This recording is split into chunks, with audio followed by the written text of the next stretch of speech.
ये हमारे साथ अत्याचार है कि राज्य हमारा, बलिदान हमारा, लहू बहा हमारा, और आप नौकरियां बांट रहे परदेशियों को। इसलिए इस राज्य की तमाम नियुक्तियां बेकार की बेकार हो जाएंगी अगर नीति नहीं बनेगी। बिना नीति के नियुक्ति बेकार हो जाएगी। इसलिए इसी तरह में हम लोग नीति बनाने पे जोरदार बात करेंगे और आशा करते हैं उस दिन झारखंड के तमाम विधायक पक्ष विपक्ष छोड़ के सरकार का गुणगान और चरण धोने का व्यवहार छोड़ के झारखंड के मसले में समर्थन देने का काम करेंगे। हम तमाम आज नीति और पॉलिसी नहीं होने के कारण आज हमारे राज्य की दुर्दशा है। 40% फलीस देने वाला झारखंड राज्य आज बेरोजगारी के दंश को झेल रहा है, आज पलायन के दंश को झेल रहा है, आज प्रवास के दंश को झेल रहा है। इसलिए आज आवश्यकता अगर इस राज्य में है तो सबसे पहले इस राज्य को नीति बना के देना होगा। जब तक आप नीति देने में सक्षम नहीं है, यह राज्य बनने या ना बनने का कोई मतलब नहीं लिया जाता है। इसलिए आज तमाम प्रधानवासियों से, बहरागोड़ा विधानसभा वासियों से हम यही कहना चाहेंगे कि आपने जिस उम्मीद के साथ हमारे राजनीतिक दल को समर्थन देने का काम किया है, उस उम्मीद पे हम लोग खरा उतरने के लिए एक छोटी एक करने का काम करेंगे। आज इस राज्य की दिशा और दशा बजट पे निर्भर करता है, लेकिन जब तक आप देख सकते हैं मैंने विधानसभा के सत्र में उन्हीं बातों को रखा जो बातें आप गांव घर में चर्चा करते हैं। मैंने नेताओं की तरह भाषण नहीं दिया। विधानसभा जाके देखिए, हमारे भाषणों को सुनिए। हमने नेताओं की तरह हमने भाषण नहीं दिया, हमने वही बात को रखा है जो गांव में जनता बात करती है। हमने वही बातों को रखा है। जिस दिन स्वास्थ्य का बजट की बात हो रही थी, जब हमें बोलने का मौका मिला तो हमने क्या कहा? हमने सबसे पहले स्वास्थ्य कामना की, क्योंकि जिन्होंने बजट बनाया वो खुद बीमार हो गए हैं। बजट बनाते हैं वित्त मंत्री, फाइनेंस मिनिस्टर, वो अभी बीमार है। मंच के माध्यम से भी हम उनके स्वस्थ होने की कामना करते हैं। लेकिन हमने एक बात कहा कि बताइए, जब नेता मंत्री विधायक बीमार हो जाते हैं, वह सरकारी नहीं प्राइवेट हॉस्पिटल में अपना इलाज करते हैं। यही नहीं, दिल्ली, हैदराबाद, चेन्नई चले जाते हैं और जनता को जमीन बेचना पड़ता है। तो ये विधायक की बोली नहीं है, ये गांव के गरीब नौजवान की बोली है, जिसको हमें निरंतर पहुंचाया है। ये विधायक की बोली नहीं है, क्योंकि हर विधायक लोग प्राइवेट में इलाज करता है। अगर विधायक होता तो बात को बोलता ही नहीं है कि उसको भी मालूम है हम बीमार होंगे तो हम भी प्राइवेट में इलाज कराएंगे। ये विधायक की बोली नहीं थी माताओं बहनों, ये गांव की बोली थी। बस हमने उस बात को वहां पहुंचाया। हमने कोई ऐसा बात नहीं रखा है जो विधायक जैसा बोला जाए। हमने वही बात रखा है जो जनता के बीच से आता है, चाहे वो शिक्षा का मामला हो, स्वास्थ्य का मामला हो, ऊर्जा विभाग का मामला हो, भवन का मामला हो या कोई विषय का मामला हो। हमने आपकी बात को सब तक पहुंचाया है। निसंदेह एक दिन तो हमें बोलने का अवसर भी नहीं दिया गया था। हमने खड़ा होकर कहा, अध्यक्ष महोदय, यदि आप नहीं चाहते कि हम नहीं बोले तो नहीं बोलेंगे, लेकिन आप ऐसा मेरा समय नहीं काट सकते हैं, क्योंकि ये प्रोटोकॉल है। हम एक लोकसभा विधायक है अपनी पार्टी के, हमको आप 30 सेकंड कहने मौका दीजिए, लेकिन डेली देना होगा, यही प्रोटोकॉल है। तो अध्यक्ष महोदय बोले कि नहीं जरा बाबू का चिट्ठी नहीं मिला, तो बोले हम सब दो का चिट्ठी भेजे। इसलिए आज आपको भी मालूम हो चुका है कि आम व्यक्ति की बात करने के लिए आपको कितना संघर्ष करना पड़ता है। आप देखिएगा, सदन का आप सुने होंगे, अरे आधा घंटा में लोग तो कोई हेमंत सोरेन की बड़ाई में और कल्पना सोरेन की बड़ाई में आधा घंटा खत्म कर देते हैं। कोई इधर मोदी की बड़ाई में तो कोई मोदी की बुराई में आधा घंटा भाषण दे देते हैं। लेकिन जब जरा महत्व आते हैं तो सीधा टू दी पॉइंट बात करते हैं कि जनता की समस्या क्या है। कल हमको मात्र 2 मिनट का समय मिला। उस 2 मिनट में हमने बिजली की 4-5 समस्याओं को रख दिया जिससे जनता परेशान है। हमने कहा कि आप शहर में लगाइए स्मार्ट मीटर। शहर के लोग स्मार्ट हो गए हैं, गांव के लोग अभी भी मिट्टी में नहाते हैं, गांव में स्मार्ट मीटर नहीं चलेगा। शहर में लगाइए स्मार्ट मीटर भाई। शहर के लोग शैम्पू से नहाते हैं, शहर के लोग बढ़िया साबुन से नहाते हैं, गांव के लोग आज भी झटनी मट्टी से नहाते हैं, माटी से नहाते हैं। पता नहीं आप लोग नहाते कि नहीं, हम लोग का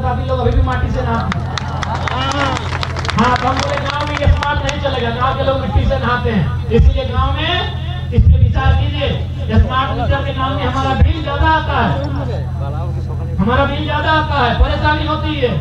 दूसरा बात, अगर बिजली का बिल नहीं चुकाए हैं, आप टूटे आके काट दिए और काटने के साथ केस कर दिए।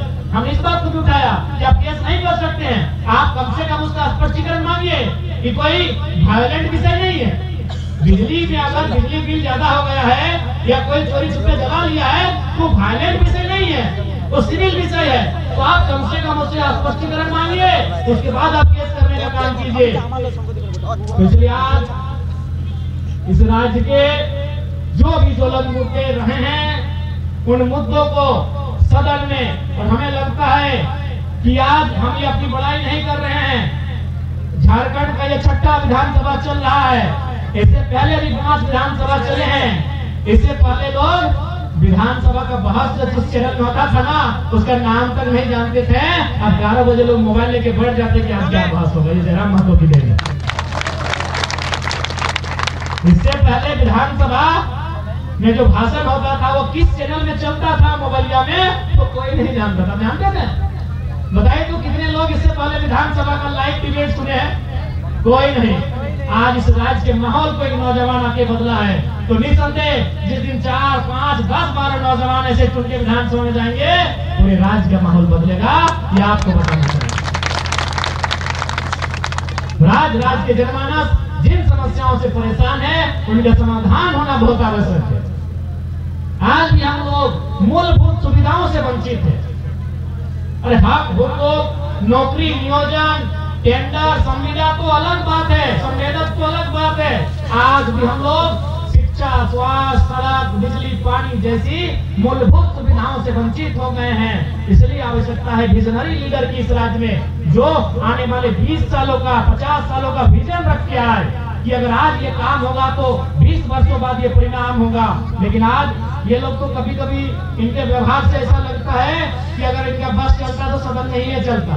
ये तो नियम है कि साल में 3 बार सदन चलाना होगा, इसलिए सदन चलाते हैं। नहीं तो इनको देखते हैं जैसा इनका व्यवहार है कि कोयला में कहाँ कमीशन मिलेगा, बालू में कहाँ कमीशन मिलेगा, ठेकेदारी में कहाँ कमीशन मिलेगा।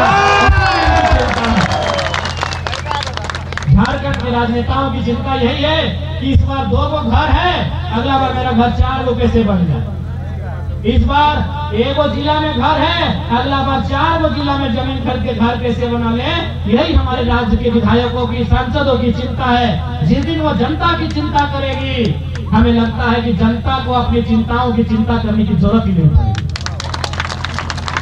जिस दिन इस राज्य के नेता जनता की चिंता करेंगे, बिना कहे जनता की चिंता करेंगे, उस दिन जनता को चिंता करने की जरूरत ही नहीं पड़ेगी। लेकिन आज ये जनता की चिंता मजबूरी में करते हैं, प्रोटोकॉल है। अगर प्रोटोकॉल नहीं होता, ये संविधान का दायरा नहीं होता, तो ये लोग जनता की चिंता तक नहीं करते।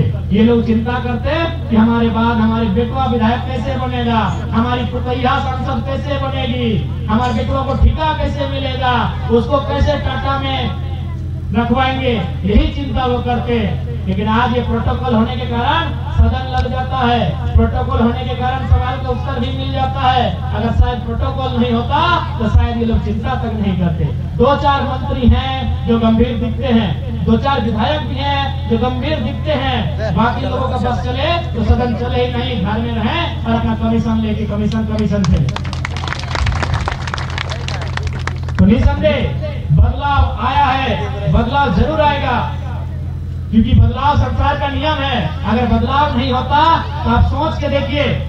बाकी बहरागोड़ा में विधायकों से मिले होंगे, चाहे वर्तमान विधायक रहे चाहे पूर्व विधायक रहे, उनसे जब मिलते हैं और वो जब आपके साथ जिस व्यवहार में आते हैं और आप हमसे मिलिए और हमारे इस व्यवहार से परखिए, आपको लगेगा नहीं कि विधायक से मिल रहे। जब आपके बीच एक खाली पांव में कोई लड़का गाड़ी से उतरता है, एक टी-शर्ट पहन के उतरता है, एक आपका छोटा भाई, कई दीदी लोग बोलिए आप हमारा बेटा जैसा है, जब एक छोटा सा लड़का गाड़ी से उतरता है, चप्पल भी नहीं है पांव में और टी-शर्ट पहन के उतरता है, किसी को लगता है कि विधायक से मिल रहा है? अरे उतना तो छोड़िए, विधानसभा में हम जाते हैं ना अंदर, जो लोग खाना बनाते बनाते हैं, जो लोग साफ सफाई करते हैं, जो लोग घास फूस काटते हैं, जो लोग वहाँ झाड़ू पोछा करते हैं, उन लोग भी आता है, हमसे मिलता है, कभी कभी हमको कंधे में हाथ रख दिया, कभी ऐसे। तो मार्शल लोग बोलता है कि आप माननीय हैं, और लोग साथ आपको टच कैसे कर रहा है? बोले कि उन हमको विधायक नहीं मानता है, उनको लगता है कि घर का बच्चा है। तो विधानसभा के अंदर एक अलग ही प्रोटोकॉल है, अगर विधायक रास्ता से घुसेंगे कोई पार हो तो रुक जाना पड़ेगा। तो हमारे साथ उनको लगता है कि घर का बच्चा है, तो बदलाव हुआ है। अगर बदलाव नहीं होता तो जरम महतो विधायक के रूप में इस राज्य के एक चर्चित चेहरे के रूप में विधानसभा में नहीं आता। बदलाव हुआ है, समय लगेगा, समय लगेगा, अभी बदलाव और होगा, और बदलाव तब तक करना है जब तक झारखंड की परिस्थिति ना बदले। कहावत है ना कि खीर पानी पत्थर काटे। हम लोग तो धनबाद बोकारो में, आप लोग थोड़ा सा इधर का बोले तो समझ रहे हैं। ठीक है वही है खीर पानी पत्थर काटे हैं, वो पानी खीर यानी धीरे धीरे बरसता है, वही पानी पत्थर को बर्दाश्त करता है।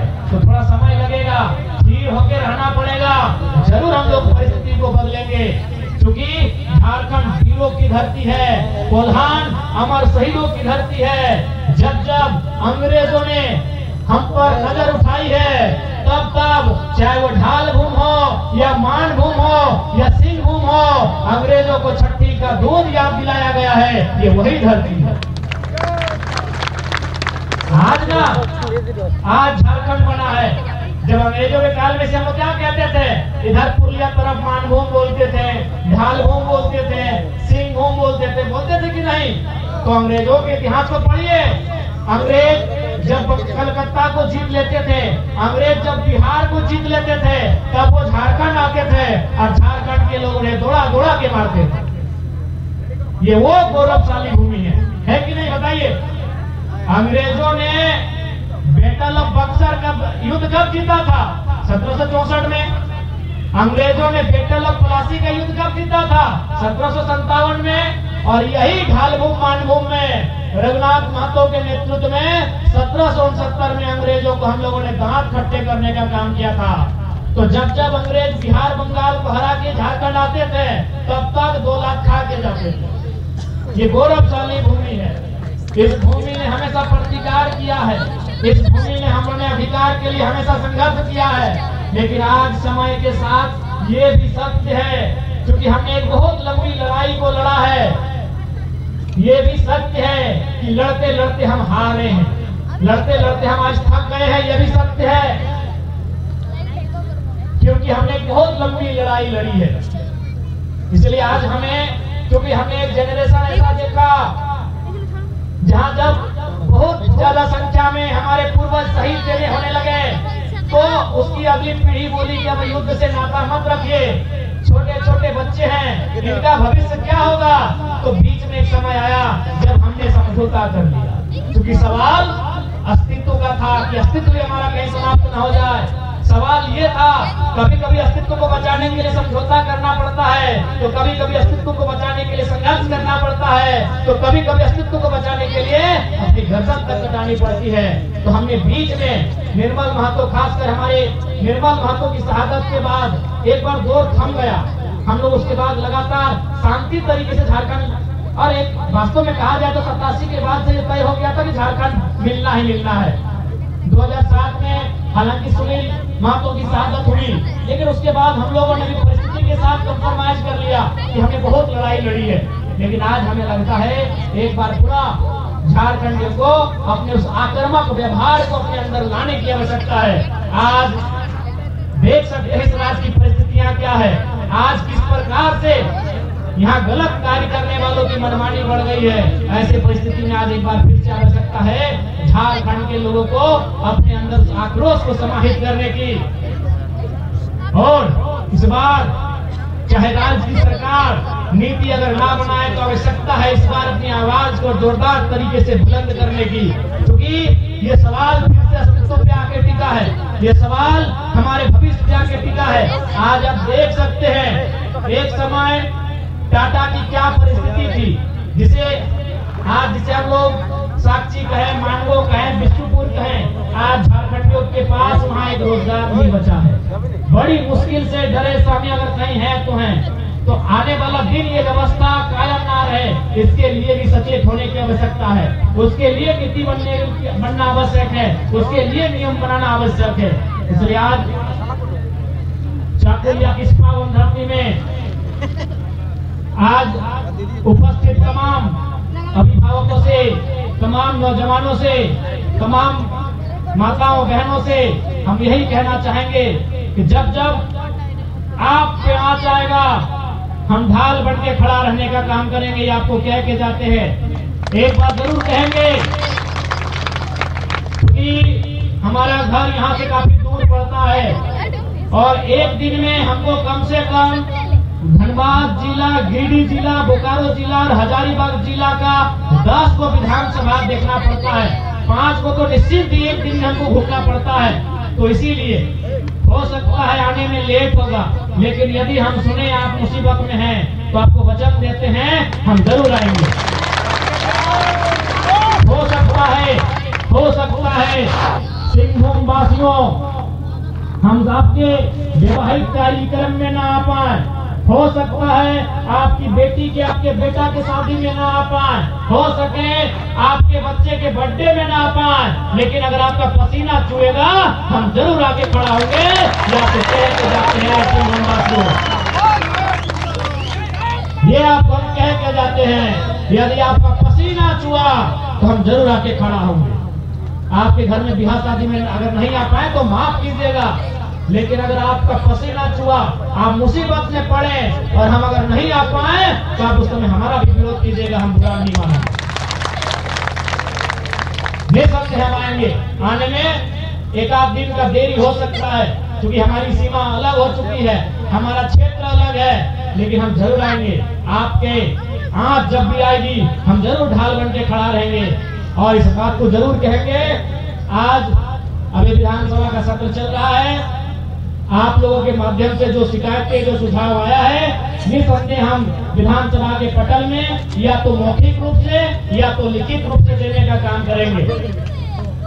लिखित रूप से देने का होता है, आप चलते सदन में विधानसभा अध्यक्ष को या सचिव को चिट्ठी लिख सकते हैं निवेदन के तौर पे, याचिका बना के वो चिट्ठी लिख सकते हैं। जैसा बोलने पे कार्रवाई होता है वैसा लिख के देने पे भी कार्रवाई होता है। तो विधानसभा में ये भी नियम है कि अगर आपको बोलने का मौका नहीं मिला तो आप निवेदन के रूप में लिख के आसन तक भेज सकते हैं, उस पर भी कार्रवाई होगी, उस पर भी एक्शन लिया जाएगा। तो निसंदेह जितने भी दीदियों ने, हमारे अभिभावकों ने जो हमें आवेदन दिया है, उस आवेदन को हम लोगों ने प्राप्त कर लिया है। निसंदेह आपकी आवाज को, आपके विषय को विधानसभा के आसन तक ले जाने का काम करेंगे। यह आपको हम कह के जाते हैं। आज शहीद आजम भगत सिंह और उनके दो साथी राजगुरु सुखदेव की शहादत दिवस है।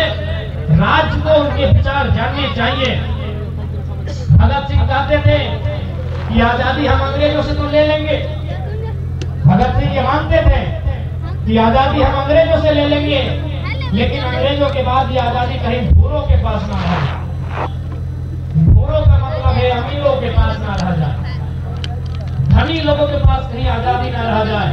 आज भगत सिंह की चिंता, एक 23 साल के नौजवान ने जो चिंता उस समय देखी थी, आज भी सही साबित हो रही है। आज इस देश की जमा पूंजी कुछ परिवारों के खाते में जाके जमा हो गई। ये चिंता भगत सिंह ने आज से 90 साल पहले इस चिंता को भगत सिंह ने जताया था कि आजादी अंग्रेजों से तो ले लेंगे, आजादी गोरों से तो ले लेंगे, गोरों के हाथ में ना रहे।